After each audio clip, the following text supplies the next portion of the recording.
Chapter 7. Mother! He screamed it, and he could not be sure if the scream awakened him or the pain in his stomach. His whole abdomen was torn with great rolling jolts of pain that doubled him in the darkness of the little shelter, put him over and face down in the sand to moan again and again, Mother, mother, mother.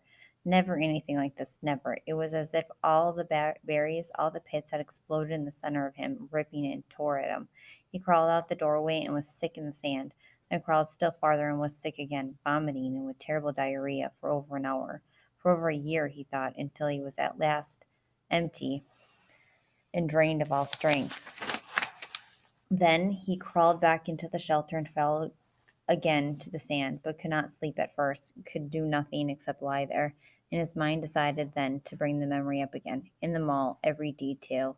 His mother sitting in the station wagon with the man, and she had leaned across and kissed the man with the short blonde hair, and it was not a friendly peck, but a kiss. A kiss where she turned her head over at an angle and put her mouth against the mouth of the blonde man, who was not his father, and kissed mouth to mouth, and then brought her hand up to touch his cheek, his forehead, while they were kissing, and Brian saw it. Saw this thing that his mother did with the blond man. Saw the kiss that became the secret that his father still did not know all about.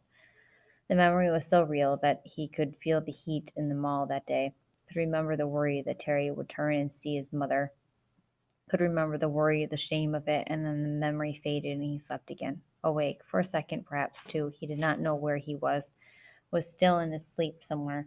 Then he saw the sun streaming in the open doorway of the shelter, and heard the close, vicious whine of the mosquitoes, and knew. He brushed his face, completely welted now with 2 days of bites, completely covered with lumps and bites, and was surprised to find the swelling in his forehead had gone down a great deal, was almost gone. The smell was awful, and he couldn't place it. Then he saw the pile of berries at the back of the shelter and remembered the night and being sick. Too many of them, he said aloud. Too many gut cherries. He crawled out of the shelter and found where he'd messed the sand. He used sticks and cleaned it as best he could, covered it with clean sand, and went down to the lake to wash his hands to get a drink.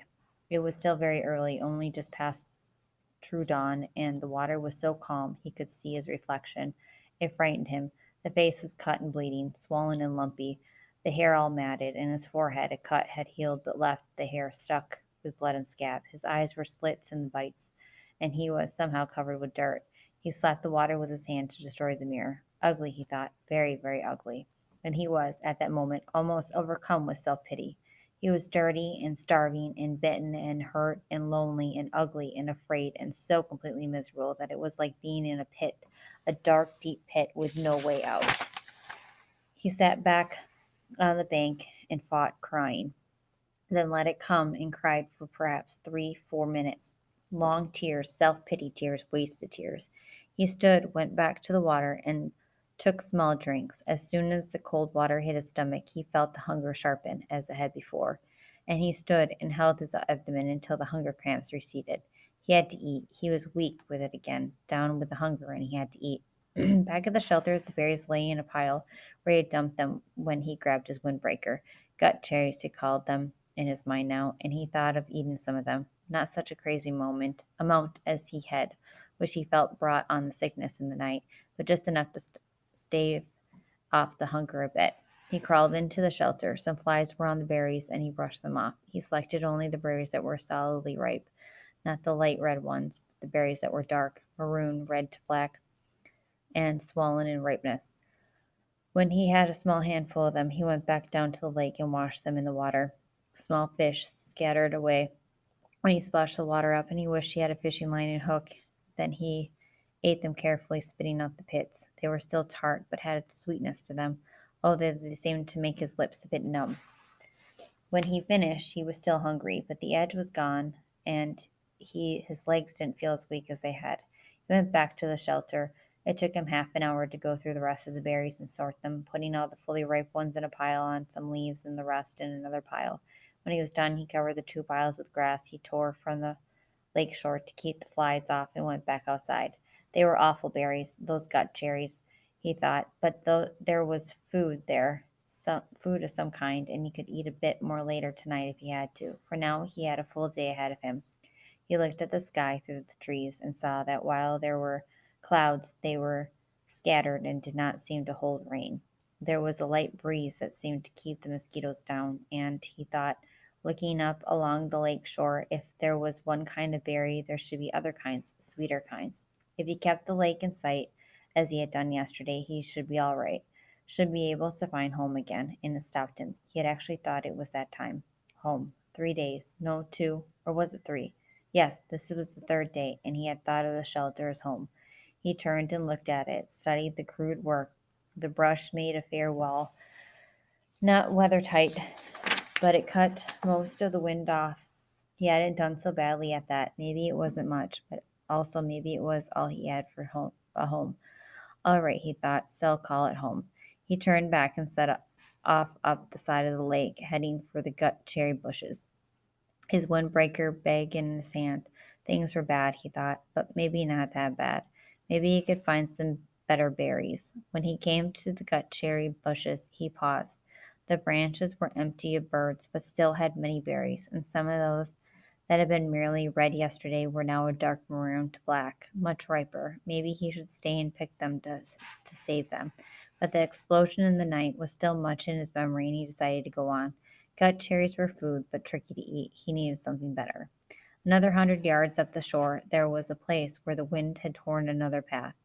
These must have been fierce winds, he thought, to tear up places like this, as they had the path he had found with a plane when he crashed. Here the trees were not all the way down, but twisted and snapped off halfway up the ground, so their tops were all down and rotted and gone, leaving the snags poking into the sky like broken teeth.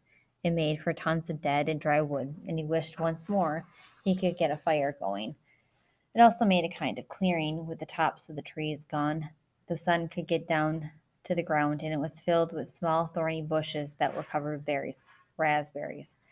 These he knew because there were some raspberry bushes in the park, and he and Terry were always picking and eating them when they biked past. The berries were full and ripe, and he tasted one to find it sweet, and with none of the problems of the gut cherries. Although they did not grow in clusters, there were many of them, and they were easy to pick, and Brian smiled and started eating. Sweet juice, he thought. Oh, they were sweet, with just a tiny tang, and he picked and ate, and thought that he had never tasted anything this good. Soon, as before, his stomach was full, but now he had some sense he did not gorge or cram more down. Instead, he picked more and put them in his windbreaker, feeling the morning sun on his back and thinking he was rich with food now, just rich, and he heard a noise to his rear, a slight noise, and turning saw the bear. He could do nothing, think nothing. His tongue, stained with berry juice, stuck to the roof of his mouth, and he stared at the bear. It was black with a cinnamon-colored noise, not 20 feet from him and big. No, huge. It was all black fur and huge. He had seen one in the zoo in the city, a black bear, but it had been from India or somewhere. This one was wild and much bigger than the one in the zoo, and it was right there. Right there. The sun caught the ends of the hairs along his back, shining black and silky.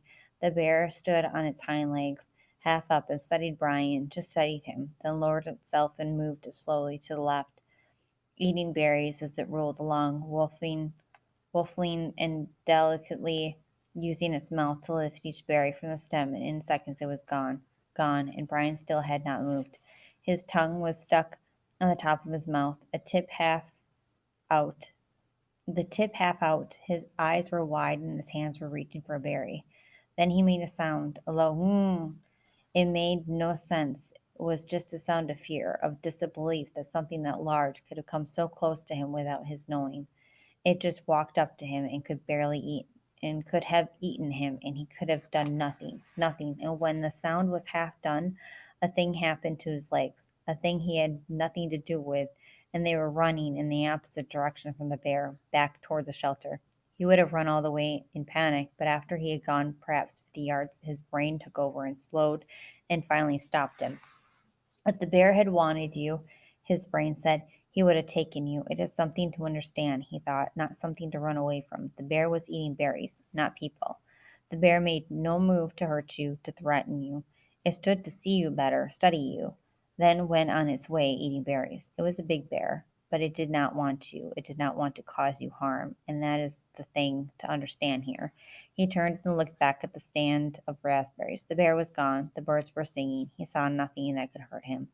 There was no danger here that he could sense, could feel. In the city at night, there was sometimes danger. You could not be in the park at night after dark because of the danger. But here the bear had looked at him and had moved on, and this filled his thoughts. The berries were so good, so sweet and rich, and his body was so empty. And the bear had almost indicated that it didn't mind sharing, it had just walked from him. And the berries were so good. And he thought finally, if he did not go back and get the berries, he would have to eat the gut cherries again tonight. That convinced him, and he walked slowly back to the raspberry patch and continued picking for the entire morning. Although with great caution, and once when a squirrel rustled some pine needles at the base of a tree, he nearly jumped out of his skin. About noon, the sun was almost straight overhead. The clouds began to thicken and look dark. In moments, it started to rain, and he took what he had picked and trotted back to the shelter. He had eaten probably 2 pounds of raspberries and had maybe another 3 pounds in his jacket rolled in a punch. He made it to the shelter just as the clouds completely opened and the rain roared down in sheets. Soon the sand outside was drenched and there were rivulets running down to the lake, but instead he was dry and snug. He started to put the picked berries back in the sorted pile with the gut cherries, but noticed that the raspberries were seeping through the jacket. They were much softer than the gut cherries and apparently were being crushed a bit with their own weight. When he held the jacket up and looked beneath it, he saw a stream of red liquid. He put a finger in it and found it to be sweet and tangy, like pop without the fizz. And he grinned and laid back in the sand, holding the bag up over his face and letting the seepage drip inside his mouth.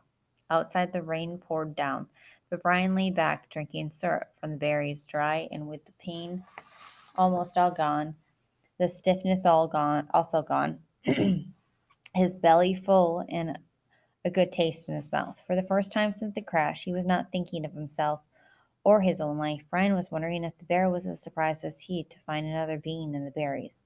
Later in the afternoon, as evening came down, he went to the lake and washed the sticky berry juice from his face and hands, then went back to prepare for the night.